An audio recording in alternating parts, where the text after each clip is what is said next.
This small pharmaceutical cleanroom project has completed full installation and acceptance. The enclosure structure, purification equipment and supporting piping have been fully installed, with electrical commissioning finished and equipment ready for official operation.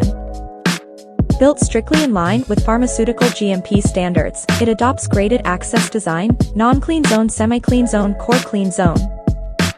Staff finish garment changing and hand sanitizing in dedicated dressing rooms, achieve dust isolation relying on differential pressure of dual buffer rooms, and eliminate surface particles via air shower. Scientific layered isolation design guarantees long-term stable indoor cleanliness for pharmaceutical processing. We provide customized cleanroom construction services.